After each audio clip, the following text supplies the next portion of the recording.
You're listening to WKDW Radio 97.5 and KDWRadio.com, broadcasting from the Bishop West Real Estate Mobile Tower right here in Northport, Florida. I've got a very special guest in the house today, Mr. Jerome Fletcher, City Manager of Northport, Florida. How are you doing, sir?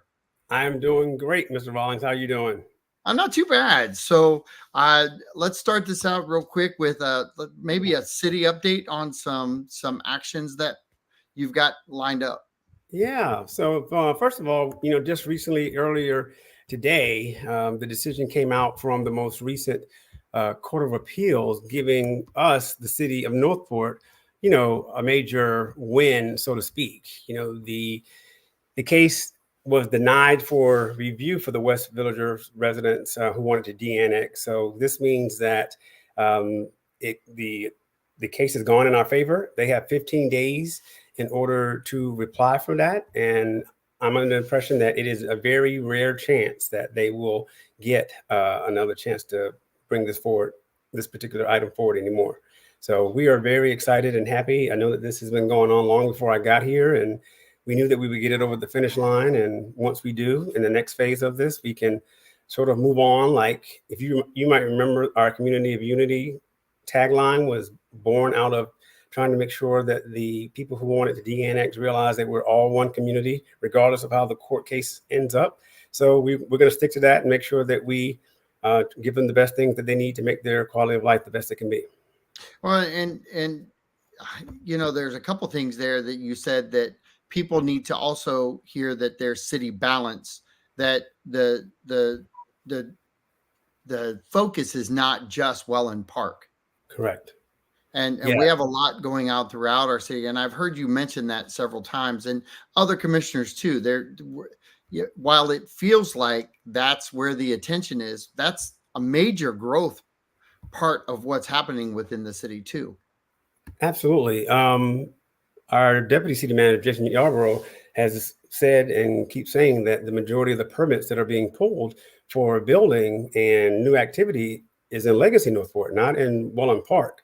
So the city itself has many different growth areas, and we're doing a financial conditional analysis as well as an economic development update report that's going to have the value of all this growth, the value of everything that people are seeing, and how it affects them financially. Because when we were talking about the police station, the question comes, where are all the impact fees? Where are all the dollars that are coming in here from the growth that I see everywhere? So we're going to give the people a better understanding of that and give them some updates, but provide them with the confidence that the city's going in the right direction. And I know you're not prepared for this question, and maybe you have this in your head though, or someone else has asked it, but I'm curious to what the de-annexation has actually cost the city. Oh, I already asked that question. It's not totaled yet. It'll take some time to total it up. If you total in the external attorney time plus the internal staff time, it's going to be a big number. But whatever that number is, we need to be able to say it and tell them, this is what you have cost the city, your same taxpayer dollars, for this effort, which I wasn't here. I can't say if it was worthwhile from the beginning or not, but it is what it is. And game, it's still going to cost the city a huge amount of money that really could have been allocated somewhere else. Yes, it'll be tens, if not hundreds of thousands of dollars. So is there a time frame where we'll see that number come out? No, I don't. I think the second case that is still pending, if it ends in the next, let's just say, month or so, that would be June, July, probably early fall. Awesome. So I had several conversations on Northport city concerns, and a couple of questions that came out of that. And one was generated towards your salary. And I know that was like big news all over social media. And I'm not a big fan of talking about it because you didn't set that. But I also want to talk about the process of getting hired. So there was a process first, and then the hiring, and those two things have to jive together too. But can you talk about that a little bit? Yeah. So when I was hired, first of all, when I was selected, the first thing you do is you see what the market compares to around you. And when you looked at Sarasota, who has Marlin, you look at the county, who has Mr. Lewis, you look at Venice, Mr. Lavelle, you're talking about some very experienced people. So me coming into a first-time administrator role, the goal is not to say, well, I want to make as much money as they have. You don't have the experience that they have, but you need to be in a range with them. But most likely you're going to stay behind them because they're good at what they do. So when I came in at $10,000 less. I believe it was $10,000 less than I wanted to, or 5,000. It might be 5,000 less than I wanted to. But I had a chance to, prove myself in the first 6 months and get a 6-month evaluation because I wanted a little bit more, but they wanted less. So it was fine. I've been one. I've never argued over money. I'm never going to argue over money. I don't believe that's the right thing that you do when you're trying to get a job. But when I got the job and got hired, I proved, through the evaluations of my majority of my commission that showed I had done a good job. So when you ask what was my salary, so the last salary comparison that we did it last year when I was at $205,000 before I got my last raise. The city of Venice, they were at $226,000.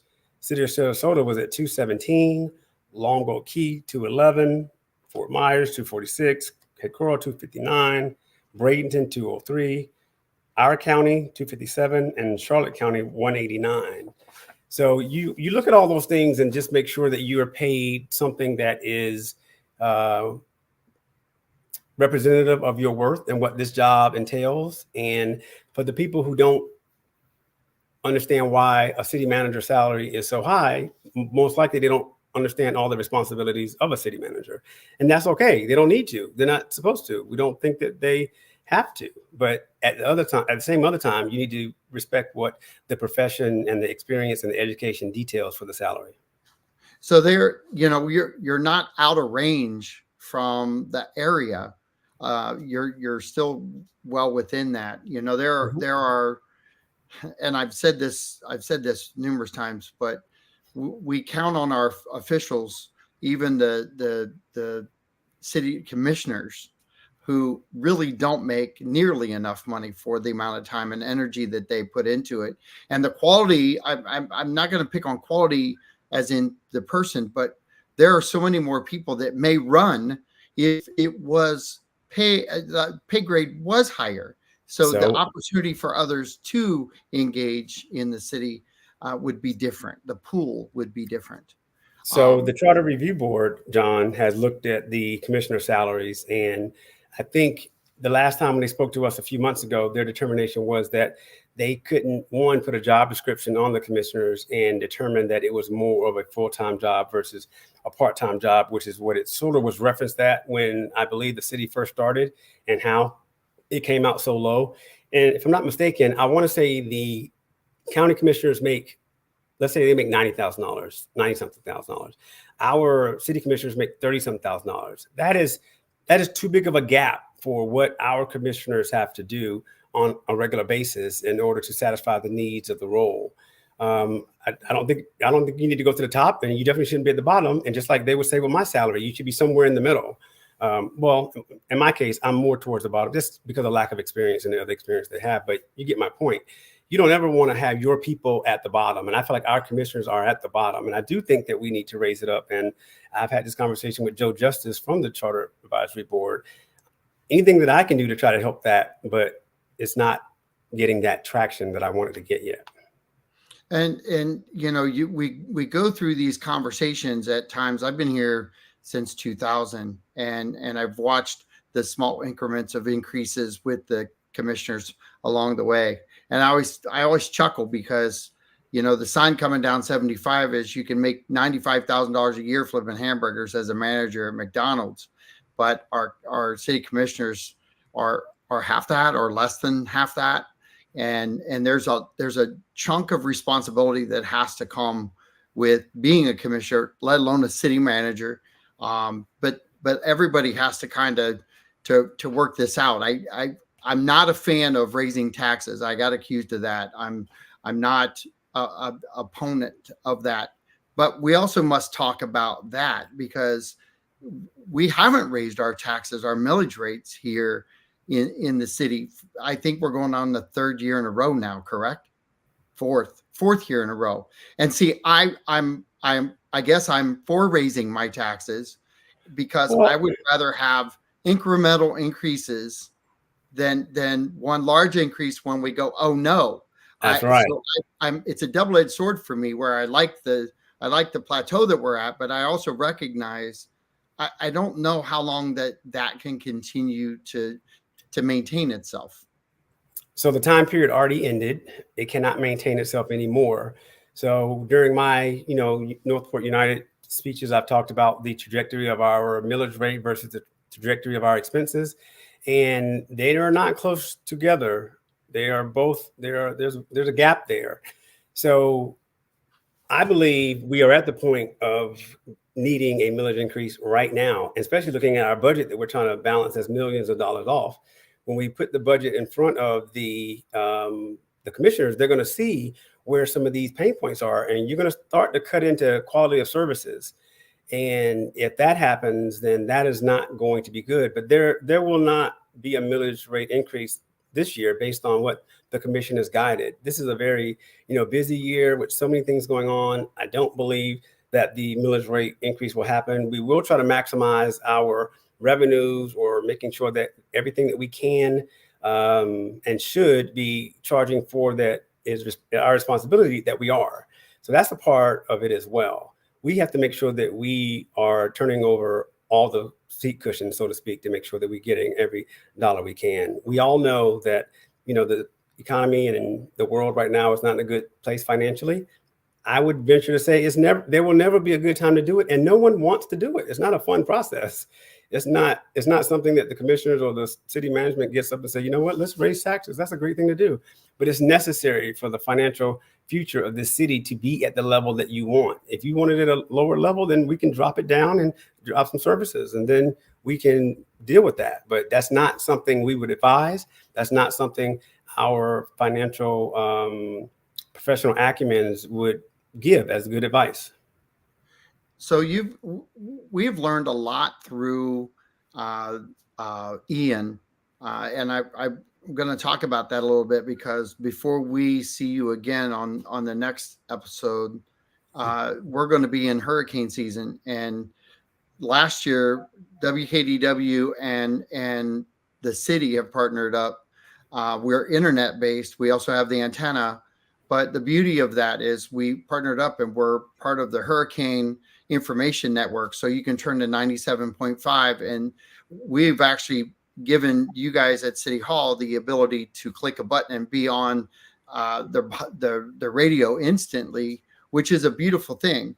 But we also have learned that, just because you're getting your voice out differently now through FM radio with that information access, we also have questions out there about what happened with Ian. And we've had buildings that need repair. We've got and here again, none of these things that I'm going to bring up now are prepped questions, but saw the resiliency people at the from the county at the hurricane event. We've got pools of money out there that we can go after differently. And I did talk to one of the constituents on Northport City Concerns, and she talked about the insurance. Can you kind of educate everybody on how the city operates under the insurance kind of umbrella? We all have insurance for our houses, but can you talk about that a little bit? Yeah. So the city is what you would call self-insured, which means that we pay for a lower amount of external insurance, and we take more of the risk and the burden on ourselves. It helps keep the cost down, and one of the good reasons that keeps our millage rate down. But at the same time, when you have a event like Ian in a city like ours, which has several buildings, if you were in a larger city and you had multiple more buildings than we did to insure, you probably wouldn't do that as much because you'd be taking on too much risk. But here it has worked out in the city quite well.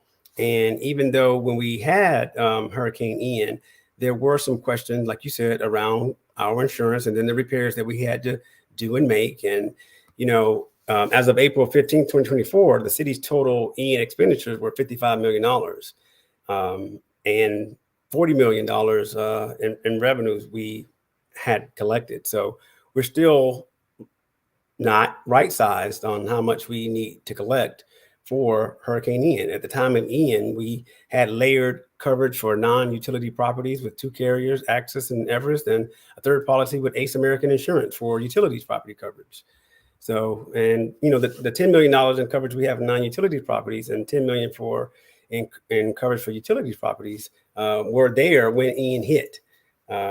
We have since changed insurance providers to a mix of about 10 different carriers. So it's a different model than what people are thinking of when they think of their own insurance. But at the end of the day, our goals are to keep our tax rates as low as possible and make sure that we're protected as much as possible. And now that we've gotten all of the assessments done, and now we have to make the capital repairs. If another hurricane happens next week and we haven't made the capital repairs from Ian, then it's less likely than FEMA will even reimburse you for the subsequent hurricane because you didn't fix the prior hurricane damage. So it's a vicious cycle, but so I'm gonna come to Robin's question here in a second, but I want to do just a quick follow-up on that. When you say we have expanded that insurance portfolio out, are we better covered now with expanding that out? I wouldn't say better covered. I would just say we're still as covered. Because what we want is it just as difficult to get this city insurance as it is a lot of times for us as citizens? Yeah. So that difficulty is still there. Oh yeah, insurance is challenging for everyone at this point in time. But based on our credit and our history and who we've worked with, we set ourselves up to make sure that we are protected as much as the city should be protected. Awesome. And Robin, San Marin City, thanks for reposting this out in the community. I appreciate that big time. Are you still waiting for FEMA funds? Yes. And state funds. And I'm going to follow that with, are we doing anything with the resiliency side of the funding? Yes, we've applied for every bucket of money that we could apply for through the resiliency side.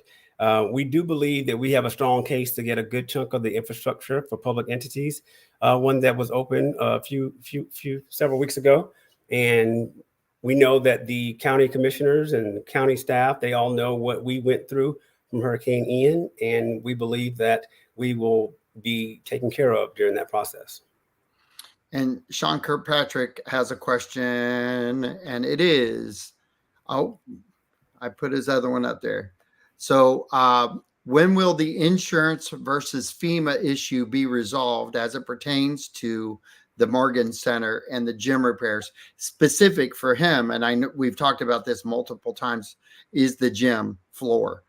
Yes. So the gym floor, we were trying to put down the gym floor, and then the AC went out, and you can't put it in with a temporary AC unit. So we were trying to get it done, and it didn't work. So now we have to replace the roof in order to put the basketball floor in. The roof costs almost $2 million. And we have to pay for that $2 million before we can get reimbursed for that $2 million on that roof. So now that our inspections have been done and complete, it is the top project on our list to go and get paid for and get the gym floor fixed as soon as we can. We hope I had early fall. Sorry about that. So I had a discussion with one of our commissioners, and she talked about the tree and the root system. And she, the cause and effect, there's always a root system that goes out. Right. That roof system, the roof system, not the root system, but the roof system going out has now led to different things there. Yeah. Here's the key though. If we spent the $2 million, how long do we wait for that return? Oh, John, I think Julie Belia would tell you that we're still closing out Hurricane Irma and Charlie right now. You can't put a date on it. I can say that we've gotten money back from the state in their eyes faster than we ever have for Hurricane Ian, and that was a blessing. But those are things that are outside of your control. That's just the way government works. You're never going to rush the state. You're never going to rush the federal government. You do what you have to do, and then you just wait until it happens and be grateful when it does. So being self-insured at this point, that's we got to find buckets of money to, or do we have these buckets of money set aside? We have some money set aside. I'm not saying like our pockets are overflowing or anything, but we have enough money to prioritize what we need to get done so we can get it done so that we can get reimbursed for things as soon as possible. But the first step was the inspections and making sure that everything was documented as damaged. And now we need to go fix things and then get reimbursed for those fixings. When did we find out the roof was bad? Originally or just recently? Just recent. It was maybe, it wasn't the roof. It was maybe in February. I'll look it up while we talk. Because I know we've been asking about this, and I know that there's actually a special AC unit that's in that building. Yeah. And so there's a huge cost there. So let me. But we were actually said so that all understand. Do we have to be self-insured? I don't think it's mandatory. No. But why are we? Is there a cost and effect of that? Other than the ones I mentioned earlier, when I said that the cost of our taxes would be down and the fact that we would still be able to have the insurance that we wanted to provide, I don't think so. Those are your benefits. Cost. So have we looked at going full coverage? Not since I've been here. And how do we do that? You probably go out through an RFP and see what the industry and vendors would quote you for, to see how it would make a difference if it was in your favor or disadvantage in order to do that. Is that something the commission does, or is that something that staff works on? That would be something the staff will work on at the direction of the commission. Nice try. No. Because that I'm trying to put the puzzle together, because how everything flows down. It's not always the staff that is saying, hey, I'm going to check this out and then bring it back to them. There is some direction there, correct? Yes. We could do it if we thought it was in our best interest to do it and it will work in our favor. I don't think I've heard anyone say that it is or it will, but I can get you some more information on it. That's awesome. No, yeah. I hear the beauty of discussion, I guess, and being open to it. That's the key. So we've got a lot of buildings still down. As far as what we're working with since Ian, correct? Correct. Is there any forecast on those? Well, first of all, can I answer the first question before we jump to another question? Yes, sir. So the first one on the gym floor, we sent a memo out to the commission on February the 14th. And we were trying to expedite the replacement of the floor that had been damaged. The rooftop AC units were damaged in the storm. And the potential solution would involve securing a temporary air conditioning unit. We were going to have to assume some risk from that temporary unit because the contract actually says for the floor, it needs to have a permanent unit. But we were willing to risk that because the floor has been out for so long. Right. But then due to the fact that, you could have conditions of warping of the floor and whatnot, we still thought it was in our best interest. But now we believe that since that didn't work, we're going to try to get the replacement here in the summer. And are we looking at doing the roof by summer? The roof will take a little bit longer than the summer, but if we can get the floor and get it set, get it ready, the problem is there's a time on getting the floor as well, like getting the floor and getting it ready and then actually putting it in and then making sure the AC unit is the floor, the AC unit, and the roof. All three of those are locked together as far as getting the solution for the problem solved. So that, and I'm going to say this because I know just a tad bit about the flooring style, but you have to really bring it into the environment that it's going to be in. You can't bring it into a hot environment, install it, and then get the AC unit repaired and let that happen, correct? Because then that's where the warping comes in. I believe you're correct. When I say get it, I don't mean install it, but I get your point. Yeah. So, Pete Emmerich, years ago, we were fully insured by outside insurance. Costs became too high to keep having that. Then we went to the self-insurance. Remember all the assets we have, including approximately 800 employees. Thank you, Pete Emmerich. Good to see him. Yeah, good job, bud. Hope he's feeling good. Yeah, well, Pete, a healthy and well recovery.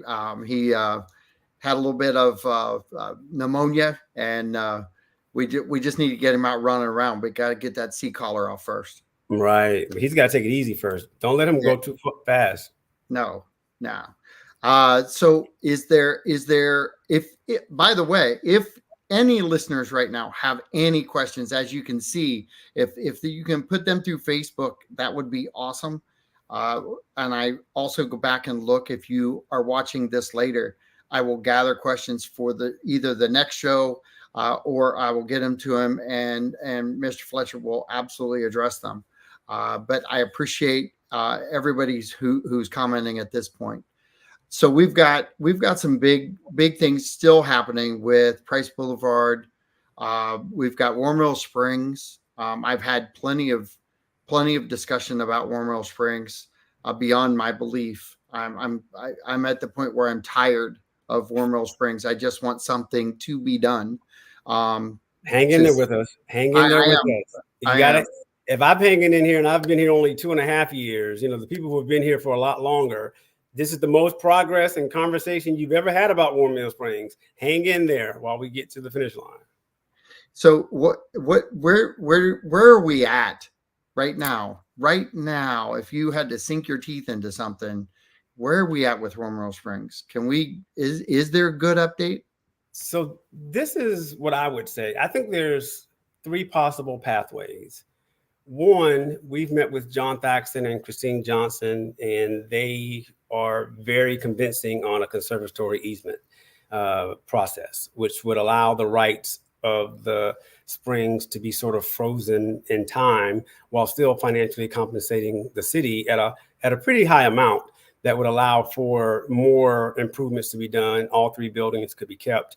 You would make a passive use of the 60 acres and sort of just walk away from it like that. When I talked to John Thaxton, I thought it was a great idea. We heard him, and we're going to bring that back in front of the commission. You also think about it like this. We don't have borrowing authority right now. If we got our borrowing authority and kept our money in the bank, and then we leverage our money in the bank with the money that it makes every single year, then you'll have enough money to restore the buildings and still put the infrastructure in and still make the place a desirable attraction destination. You could use that. Or then the third option is they could choose neither one of the two and still want to sort of just take care of the first phase of Warm Mill Springs and then see if somebody wants to sell the 60 acres or close the 60 acres. We are working on bringing the Legacy Trailhead down to Warm Mill Springs. There needs to be a destination there for it as well, because we've been talking to Charles Hines and making sure that the Legacy Trail stays in front of us. So there are a lot of things there. What I don't see is the development of that land into the condos and other high rises that were talked about when we were exploring the P3 partnership. I don't see it there on the footprint of where the Springs is, but on Ortiz, where there is some land there, I think it's called 7A, which is adjacent to Warm Mill Springs. If the city had bonding authority and we put in the infrastructure there, wouldn't that be enticing for someone who wanted to come there and do business? And then you have your economic development right there. So you can, there's several different ways to do it, but I think they all look very positive for the Springs. So I didn't hear the word sell. You didn't say sell the 60 acres, right? I don't think the commission is interested in selling anything. Okay. And so I just wanted to clarify that because that I didn't hear it, but Right. it can get away from us really quick when it's not clarified. But If I'm Robin, not thanks for putting that comment up. if I'm not mistaken, the Forever Florida Fund, that pathway includes selling it through that process, and I think that's why we're going to still talk about it. I think someone talked to our team about it, so we're going to outline all this for the commission. Most likely, we're shooting for the May 28th meeting, so that we will have enough information to update them on what our team has done over the last 3 months since they gave us the charge, and then we'll be able to talk more about it in public. So May 28th is our target date.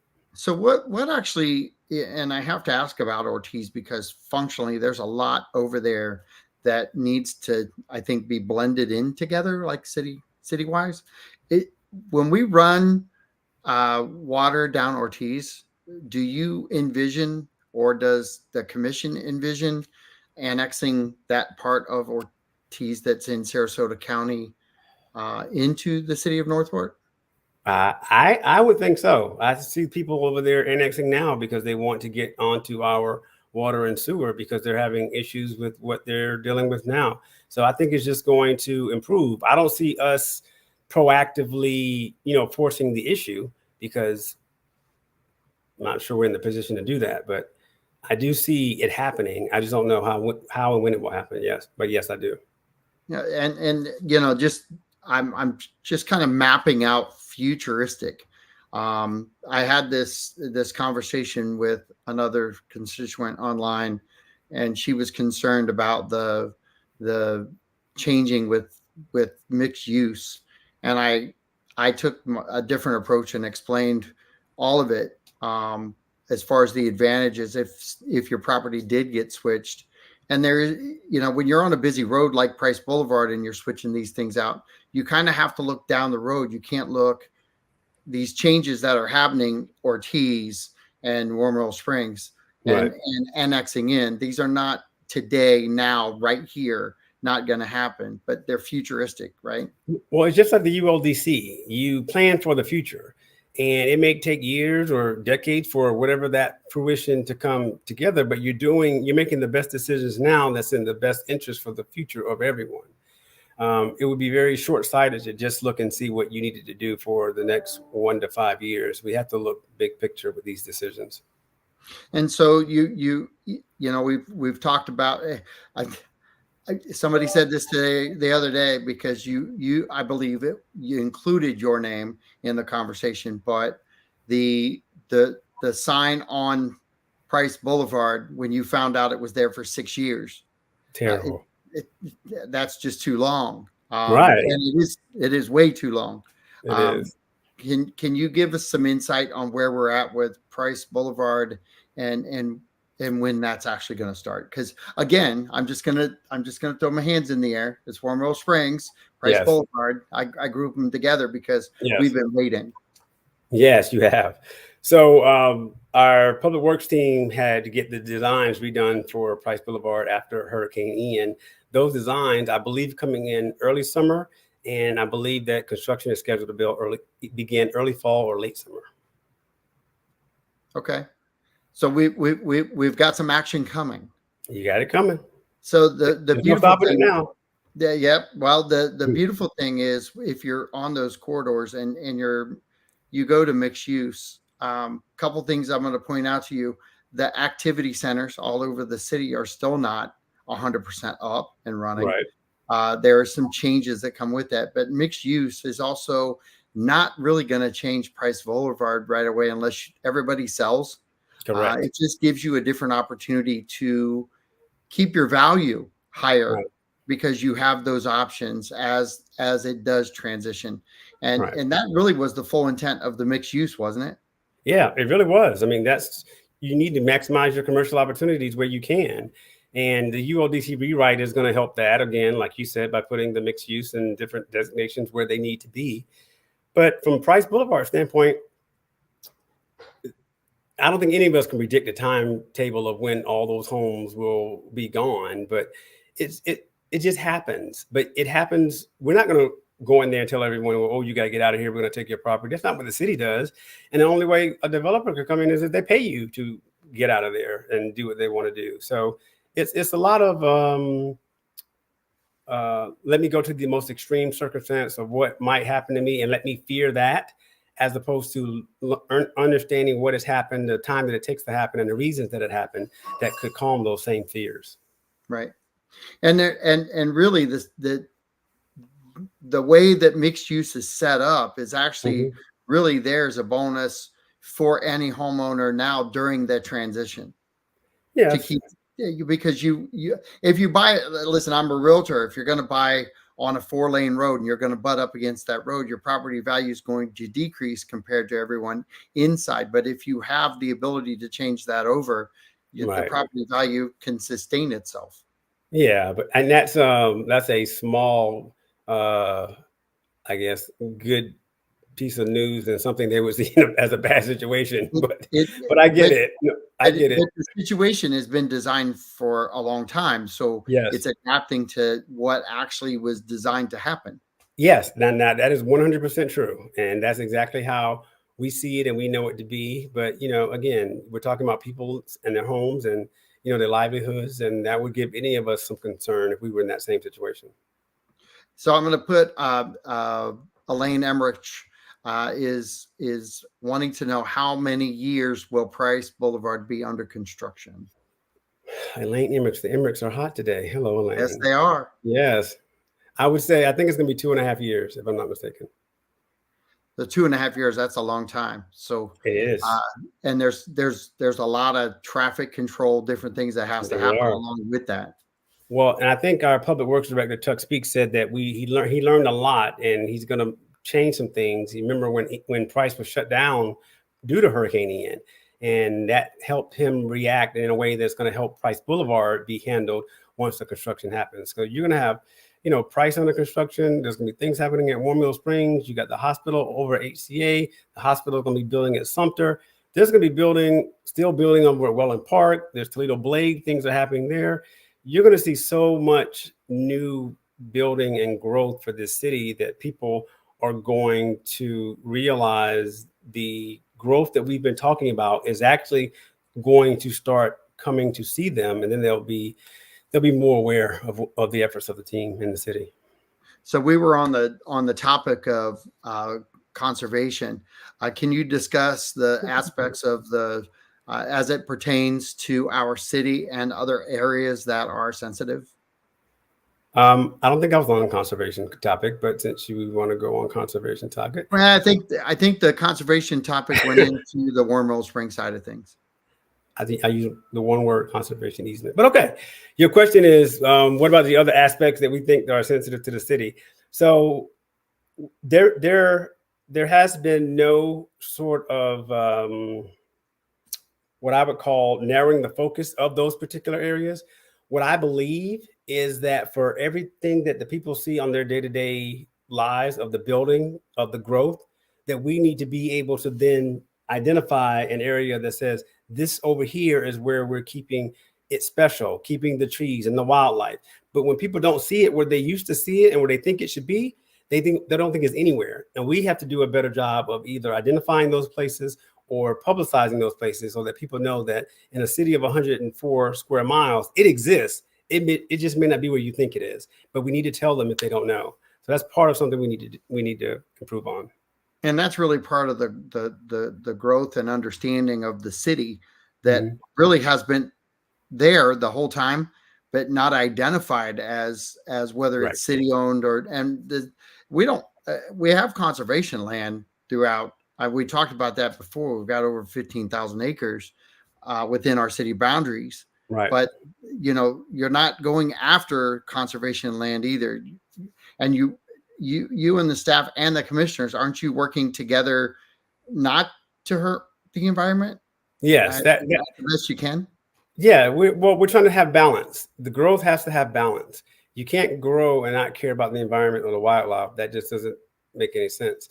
But if I care about the wildlife and the environment, and you're tearing down everything around me, then you need to show me where the places are that I'm telling you I'm concerned about. And I think that's what's missing in the equation. Because I was thinking, you talk about parks and you talk about conservatories. What if there was like an index or a ratio of how far one or the other could be from every single development here in the city? We have them spread out. We have everything spread out. We should be able to point to them so people know where they are and not have to wonder why is the city taking them all away. So you've got, let's see, I'm going to bring in the hospital that I'm going to bring in all four corners over there. Okay. Because not that we're building on all four corners yet. We're building on at least two of them right now because we've got residentials and we've got the hospital on the other corner with residentials. Which one are you on, John? I'm on Sumter. Okay. So Sumter Boulevard, we got that section right there, flooded the most. I hate to use the word the most, but it's flooded. It was bad. So can you talk about and I know we've done this with Elena, but can you talk about the hospital and how it's going to be built or not built, but what it's going to impact there at the corner and what they have to do to mitigate some of the flood issues and how commercial kind of works hand in glove with correcting some of these things? Yeah, well, and I'm not an engineer, so I can't tell you every detail of how they're going to mitigate the flood issues. But, they're preparing to build that site for a, like a more than 100-year plus storm. Those are some of the requirements that have to be done to make sure the building is hardened and prepared and can withstand a storm. Now, Ian was a 500-year storm, so that would have hurt most places anywhere. But they are confident. SMH is confident. They work with our public works team. They're confident that they're going to have those things in place for that side of the street and the highway. Now, on the other side of there, you have a parcel, and then you have Lady Slipper behind that. And that is still looking to be developed as well. But they will be building and putting in those same flood mitigation efforts so that they will not be in a situation like we were before Hurricane Ian. The way that developers and the projects are built right now, they have the foresight of knowing exactly what regulations they need in order to make sure that everyone remains safe. They're not going to build a new hospital in an area that is going to fail. And they also have to make sure that the wildlife and trees that we talked about earlier on those same properties are still maintained at the same time. So I don't know if you can read that out loud from Robin. Can you see it? Why are we continuing to appropriate funds from our cheated lots to fund other city projects? This has been going on. I don't know what project she's talking about, or the cheated lots. But if you send us an email, we can answer her question. Robin, I know you got that. So I was not sure where she was going with that, but if she can put another question up there or give me an inference on it, I'll go for it. So the multiple Chuck English said multiple environmental groups have put forth multiple areas for sensitive environment. I know that I want to have our environmental group back on because we now have that department. But are we looking at environmental lands to purchase still as within the city a lot? I have not heard that we are looking at any lands to purchase for sensitive areas. Are we moving any money to utilize to do other projects? I hate to ask that question because I know we are. Everybody does. So what do you mean? What projects are you talking about when you say are we moving money to do other projects? I'm trying to figure out where Robin was going. It is within the budgets. So whatever she's asking about is within the budgets. Robin, on this, put an email to him and he'll get you the answer. Let's see. Might get some help on this here. We have not received money from lots. That's you. I can tell you we haven't had. Right. Go Thank ahead. you, Commissioner Everett. No, I was reading the same things you were reading. Yeah. So, we have not received that money, right? You asking me? Yeah, well, according to Pete, we haven't. Right. According to him, you haven't. I said I didn't know. I would have to go back and find. That's a technical question. So she said, I'm looking at some budget item lines. Price Boulevard was mentioned. I don't know if that works into that equation, but again, go ahead and put that email together. And this was just really a comment. Good idea to identify the places of conservation and parks, et cetera. Thank you for talking about the growth and the balance. And these are all, the involvement that we're getting today. Believe it or not, we've gone through about 40, well, gosh, 40 plus minutes now. We've got about 10 minutes left, but we've had a wide range of communication out to the city. I am going to mention this. We've got an event coming up with Northport Forward, and that's going to be held on June 27th at 6 p.m. at Lakeside Plantation. Can you talk about the importance of citizens attending an event that Northport Forward puts on, not just that they get to hear from you, but staff, because I like how staff gets asked the questions through you, and you hand off and they run with it.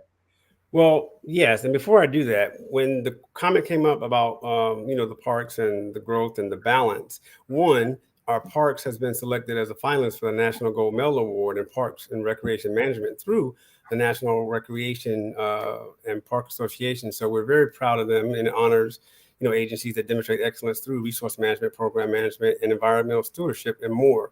So we're very proud that they are getting acknowledged, and I know for a fact they're redoing their parks master plan for the city. And then you have the Natural Resource Division who are coming in and doing their plan for the city. And when you merge those two things, I think that's going to be a lot of information, good information for the citizens, the Robins and the Chuck Englishes and the environmentalist people of the world to sort of collaborate with the city on and get their hands involved in those plans. This is a great forum, and it is wonderful. But when these people have these detailed questions, they need to get in better communication and contact with our subject matter experts so that they can get their questions. Now, back to your point about the Northport Forward. Yep. Some of those subject matter experts are right there to answer those questions. And that's what we love. We love being able to see them and giving the right person to get the right answer to them so that they can get the best information that they're looking for. But those sessions, the value of those sessions are someone else may be thinking of a question that you are thinking of and didn't ask, and you get the answer that you need. You may be getting misinformation from one of those websites, like you quoted earlier. They're not riddled with facts; they're riddled with opinions, and most of it's of an emotional opinion. But what we want to provide you with is things that we can defend. When you say, "Hey, are you getting any money from Sheeted Lots?"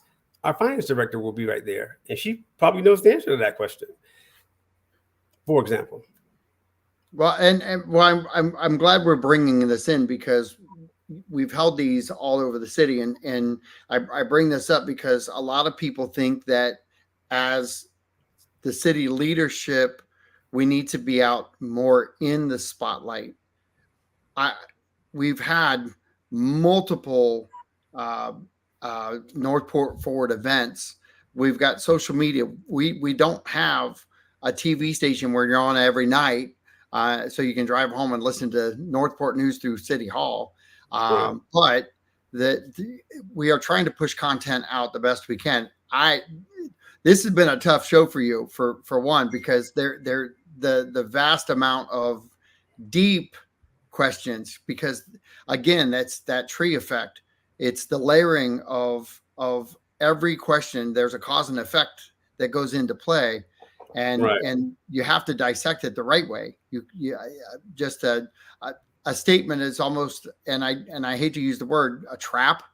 Well, he said this. Well, yeah, if this happens or this happens, but I love the fact that we maybe focus on a show later about this topic with one of the staff members who can dive into it and explain it out. That's what I like about the complexity of this.